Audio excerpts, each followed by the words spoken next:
I'm Kristin, if I don't know yet. I'd love to meet you after. Happy New Year, if I haven't said it already.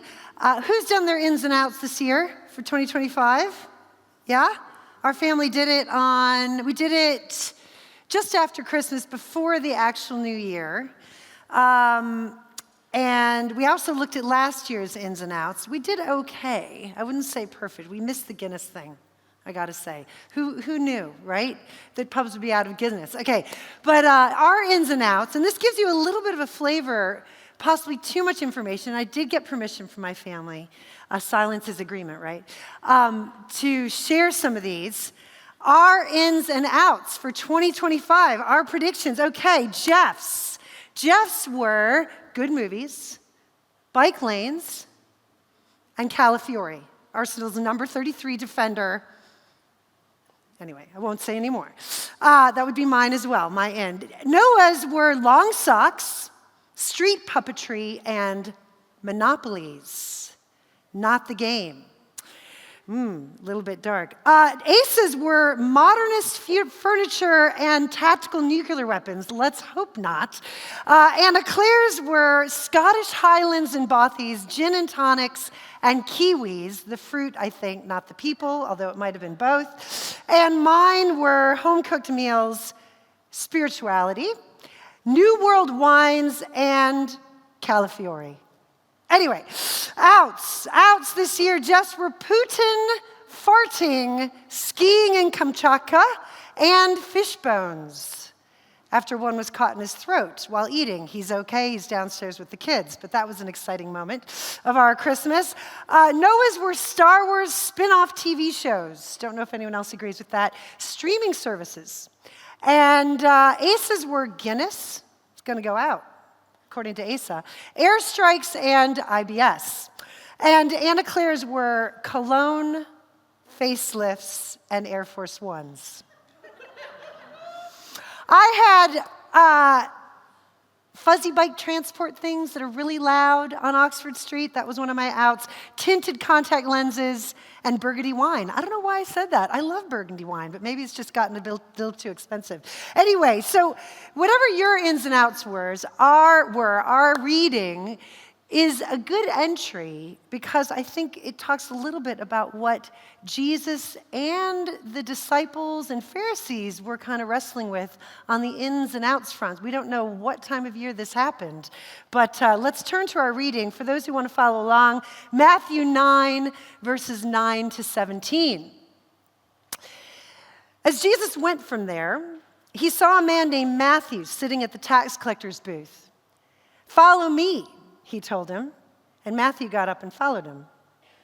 While Jesus was having dinner at Matthew's house, many tax collectors and sinners came and ate with him and his disciples. When the Pharisees saw this, they asked his disciples, "Why does your teacher eat with tax collectors and sinners?" And on hearing this, Jesus said, "It is not the healthy who need a doctor, but the sick. But go and learn what this means. I desire mercy, not sacrifice. For I've come not to call the righteous, but sinners." Then John's disciples came and asked him, "How is it that we and the Pharisees fast often, but your disciples do not fast?" Jesus answered, "How can the guests of a bridegroom mourn while he's with him? The time will come when the bridegroom will be taken from them, then they will fast. No one sews a patch of unshrunk cloth in an old garment, for the patch will pull away from the garment, making the tear worse.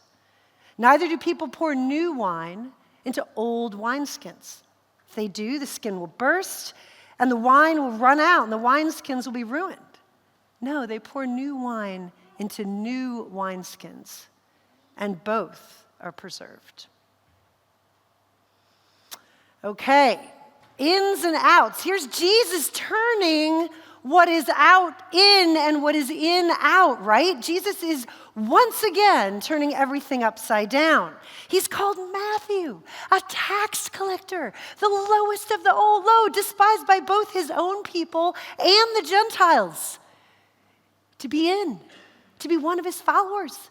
And then he's had dinner with a bunch of his friends and other people called sinners. We're not exactly sure what they were doing to be sinners, but he's having his own little life course with Matthew and his buddies. And he's getting a lot of criticism. The people who are kind of see themselves as doing the right thing, the Pharisees. And then there's John the Baptist guys. We'll come to that in a minute.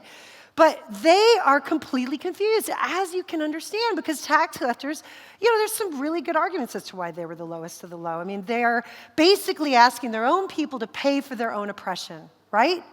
Jews are under occupation by Rome. They get some collaborators, a bit like the Nazis did in concentration camps. They had a few people who were Jews, actually, who were prisoners themselves, beat up the inmates. And in the same way, the Romans would collect some of the Jews and say, come and be part of us, you'll get some extra benefits, and you can always skim a bit off the top, which they did. And sometimes they were a bit more brutal than harassing the people that they were collecting taxes from. And remember where those taxes were going: to pay for the soldiers that would continue to oppress them. So you can understand, for all those reasons, why they were a bit isolated. But what does Jesus do? He calls Matthew, who ends up being the kickoff to the New Testament, the thing that we view as, the scripture along with the Old Testament. But this is what we read the Old Testament through. So kind of crazy, upside down, in and out. Who would be our ins and outs today? Like, who is it that we think that I'm not sure I'd want to share a dinner table with? I leave that thought with you. And I wonder if Jesus might be challenging us a little bit to see some of those people we see as out as in, and in as out. And I think it's important as we go, that part of the reading wasn't in my first draft of this talk. And I want it to be in it, because as I go to the next section, which is about combining, what do we need to let go of? What old do we need to let go of to let the new in? I want us to remember, as we start to go down self-criticism, or at least myself, I tend to do that Jesus calls the sick, and we're all basically sick.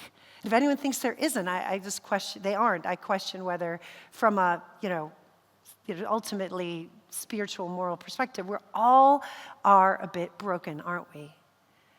So when we start to think, oh God, I'm out, I am disqualified from that. No, Jesus says all are welcome, right? And even when we mess up, brings us back in. So important backdrop to remember here. All right, so let's go to see what Jesus actually said. He basically said, I've come not to the healthy, but it's not the healthy, but the sick who need a doctor. Okay, we're going to move on. We've talked about that. So how many here, I wonder, are making New Year's resolutions from a perspective of like, I need to be better? You don't have to raise your hand. But based on this YouGov poll, about a quarter of Britons are making New Year's resolutions. And the younger you are, the more likely you are to make them. Maybe those of us a bit older, we're a bit cynical. 18 to 24-year-olds, about 52% say they're going to do so, whereas only 16% of over 55s. But 29%, if you see this, are dealing with something in the financial realm. Another 39% are dealing with something in the health realm. Gen Zs tend to be more in the former category. Gen X is more in the latter. And other top ones include generally being a better person, seeing friends and family more, acquiring new skills or knowledge. And then there's a bunch of little 1% others, which make a huge 15%. But whether we choose to do this or not, we cannot avoid the influx of news and articles and social media that are bombarding us with ways to be better right now, right? In the ways that all I want for Christmas is you, and what's the perfect gift for under the tree was before Christmas. Now it's all about how to lose weight, how to save more money, how to be a better person, etc. And I would argue that while we might not want to participate in that, and we might have the experience of having tried and maybe not succeeded, I won't use the word failed, but not succeeded in our New Year's resolutions, and the older we are, the less likely as a result we are to make them, we can't avoid this, I think, this time of reflection. And I don't think that's such a bad thing. And we have to kind of ask, what's going on in society that makes this happen? And I would say that's not such a bad thing either. Because underneath this desire to reflect and possibly resolve are some questions, right? The question of, well, what actually makes a life good? What makes a good life? And what is a good life to be lived for. And that, of course, leads us to the life course. Because if you're wrestling, or you know people wrestling with that question, as John said, this might be the one resolution, the one first move that one might want to make. And as David was saying, it might be that in your role isn't so much to attend, but to bring someone to that first one. It might be that that open possibility of could my life be better could be wrestled with in the space, a safe space of hospitality and openness to the possibility of Jesus. A bit like Matthew clearly did. He didn't disqualify himself, even though he was clearly in a camp that was not favored by any means. Something about being with Jesus gave him the confidence to not only follow him, but invite others in. So I want to just encourage us for a moment, whether you're here for the first time and just want to get plugged in, or you've been here for ages and you want to get refreshed, or you, like Jeff and I, invited tons of people, many of whom couldn't come to the carol service, but the 20 who did might be stirred, as well as the others who didn't, to just come along. And all we have to do is maybe join them for the first or second one. But what we see in this passage is the presence of Jesus raising questions and expectations of those around him, to ask questions like, wait, why are you hanging out with these people? Why are you doing this, and why aren't you doing this? This thing we thought was spiritual, fasting right now, and we'll come back to it. It's not always bad, and we're going to do some on Wednesday for those who want to join us. But in this context, Jesus was saying, now is not the time to fast. It's not like it's a rule book, people, he says. It's about relationship. And right now, I'm saying this is more like a wedding and less like a funeral. And I think something about this time of New Year just sort of starts to scratch that itch that maybe this world, this life is much more than about waking and working and sleeping. It's about more than producing and consuming and producing and consuming. It's even more about more than just seeking pleasure. But it's not just about what we resolve, but then what we do about it. And we see John's disciples, who are known for their asceticism, on the other side, asking, well, why don't you fast? So what does Jesus say to this? He says, how can the guests of the bridegroom mourn when he's with them? The time will come when the bridegroom will be taken from them. Then they will fast. He's probably also criticizing the rigid traditions of religiosity that the Pharisees were promulgating. They fasted every Monday and Thursday without fail. Now we see in the book of Acts of the Apostles, Luke's second book, that the disciples fast all the time as part of their worship, but not because it's Monday or Thursday.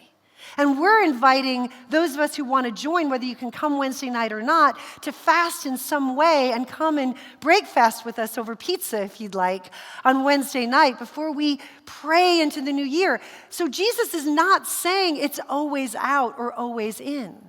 He's saying, come close to me and watch how I do it. Learn the unforced rhythms of grace, as the Message version of Matthew 28 says. Because I invite you into rest, into relationship, not rules, not rigid ins and outs, but a place where you know you are always in with me. He continues, no one sews a patch of unshrunk cloth on an old garment, for the patch will pull away from the garment, making the tear worse. Now, it's worth just looking at this for a minute, because we live in a world where we've got synthetics and all sorts of other cool stuff that is also possibly not great for the climate. But back then they had cotton. And if you sewed a new patch in an old piece of garment and washed it, it was going to distort the fabric, right? So we have to remember how people would have heard that. He's saying, look, you can't mix the new with the old. There's some things you have to let go. And even more so, he says, neither do people pour new wine into old wineskins. If they do, the skins will burst, the wine will run out, and the wineskins will be ruined. No, they pour new wine into new wineskins, and both are preserved. So what's in, what's out? Weddings in, funerals out. New patch in, old garment out. New wine in, old wineskins out. Jesus is pointing to this new thing that he's bringing, that he continues to bring to us and to our world. And I would argue that there's always something new. There's always something new to invite Jesus into, or that Jesus is inviting us into. And that may mean there's stuff to let go of too. Stuff that no longer serves. Before we go on, I want to just give a little bit of education about how this wine thing was done back then. Because again, even if you've been to a fancy winery and done the wine tour, it is made differently now. So back then, literally they crushed these grapes, sometimes with their feet, poured them in jars that were as big as our recycling bins, then put the wine in an old calf that was tied at the former head and feet, and then fermented it. And let me go back to that. If you put new wine in the old wineskins, there was no flecks in the skin. And the carbon dioxide that was emitted from the fermentation would literally burst the skin and the wine would be lost. Now there's these airlocks and holes that fermentation goes out into. But back then, imagine losing a recycling vat of wine.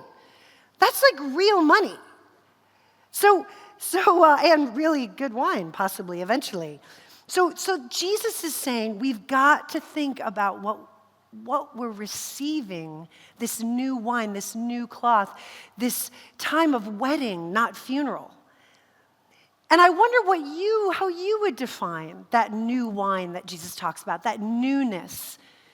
For me, it's about this relationship, not religion. As John said, talking about the childhood faith. I grew up as a Roman Catholic. We went to church. We confessed every week. If we didn't fast before communion for an hour, you were possibly, I don't know, who knew what. If you didn't go to church, you might go to hell. That's how I interpreted my faith. So coming into this freedom of not this sit up, kneel, do this, do that, give up that. This religiosity was really liberating for me. But I continue to have to battle that old narrative, even from something that was really well-intentioned. You may have a different narrative. You may have something else you need to step into to truly know the unconditional love of Jesus, which I met as a 16-year-old and just felt flooded with this love that was beyond anything I ever could have achieved, having also interpreted that achievement was how you deserved love.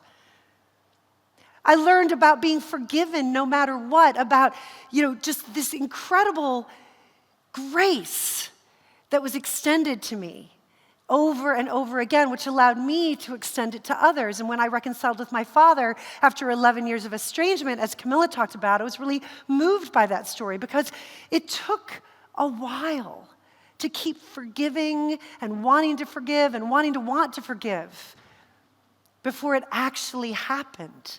And there was real reconciliation. And when he died, I felt, while it was still tough and I grieved, I'd said what I'd wanted to say, and I thank God for that. And we're all going to have stuff thrown at us, right? How is it that we cope? And how do we find true belonging?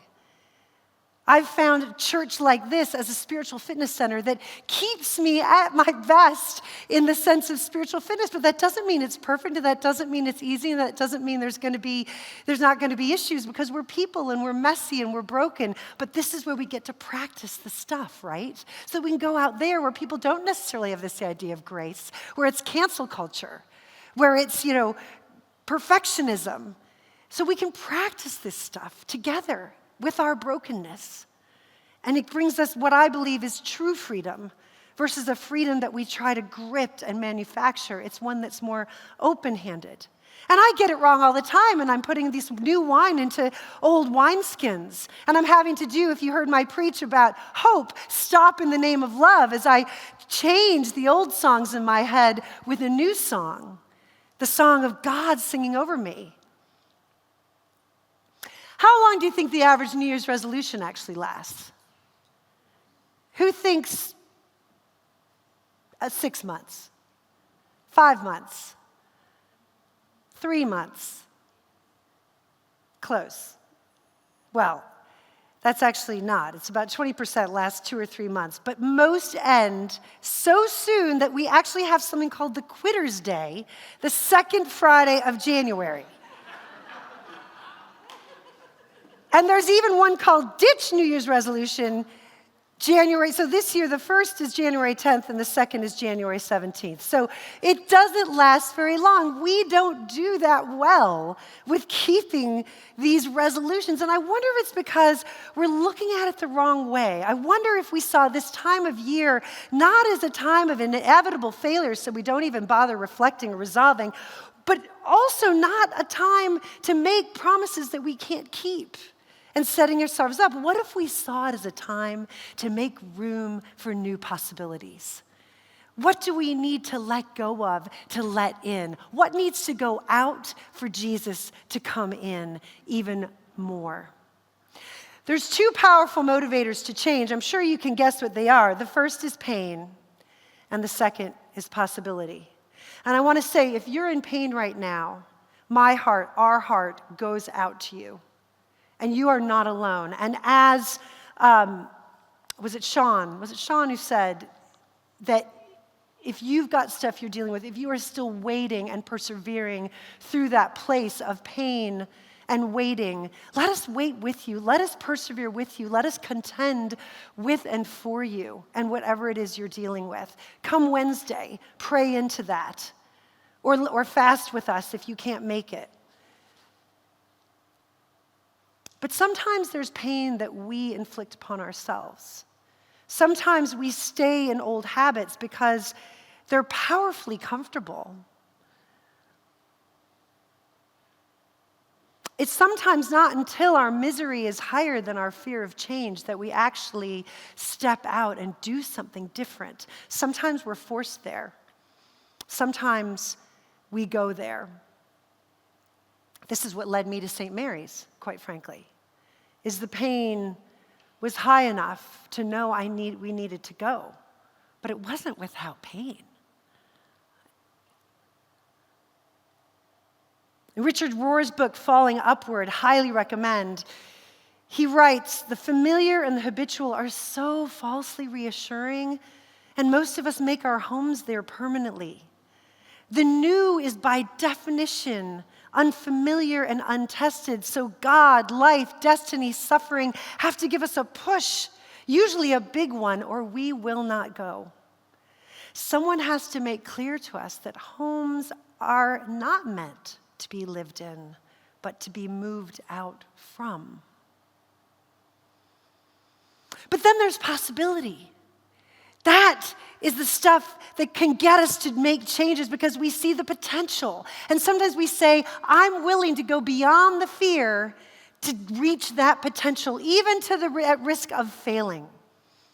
Sometimes it's that vision that propels us to make a change and stick with it.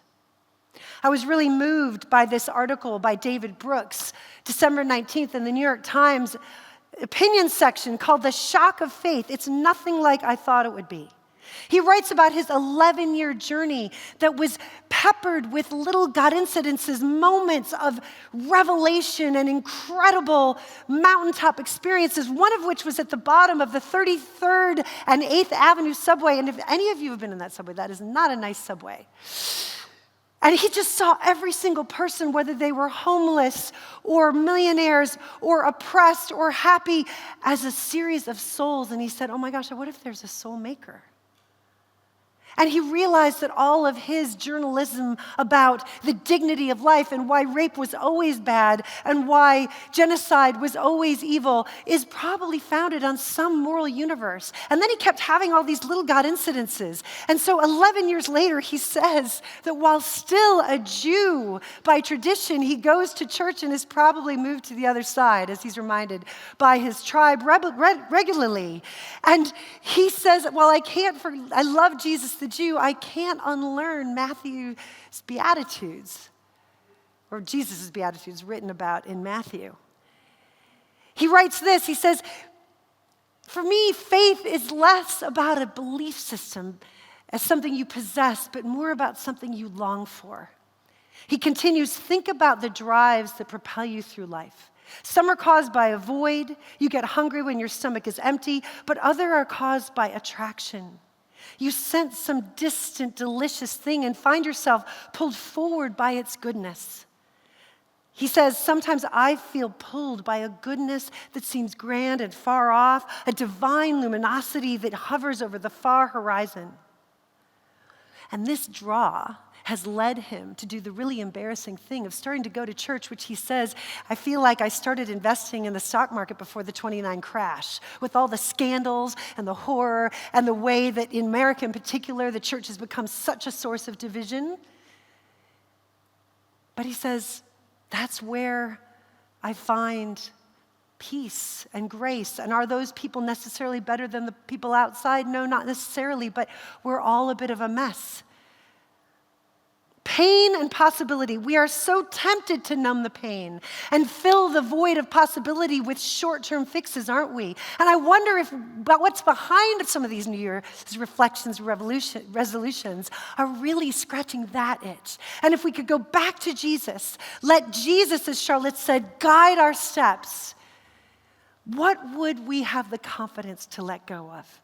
And I wonder as we come into land, and I'd love the worship team to make its way up shortly, if we stopped thinking about some of these letting go, some of the outs, less like a loss and more like a birth. My third pregnancy was my hardest. And thank God the fruit of that is sitting in this room. But I struggled with illness. I overworked. I ended up, in my efforts to try to leave on a high to my maternity leave, getting ready for that promotion I thought I so desired, I exhausted myself and got signed off sick, collapsing at work for too little oxygen to the baby and myself. And I ended up seeing a weekly prenatal massage therapist when I was off on my sick leave. And she was training for midwifery, and she said, when you go into labor, remember to relax your hands. And while not all of you will have experienced childbirth or may ever experience childbirth, I want you to try something for me right now. I want you to take your hands out, and I want you to grip them really tight and watch what happens to your body. And now release. Have you noticed that when your hands are gripped, how everything else gets tense? And when your hands are relaxed, everything else is a lot more relaxed. And imagine opening those hands. And I wonder if as we go to the new year, and as we worship in a minute, we think of coming in with open hands. Open, not grasping, not gripping, not holding, but letting go, but also letting in the Spirit of God to guide us, to inform us, to release us into new possibilities and carry us through our pain. Let's stand and worship, and then we'll have time for prayer.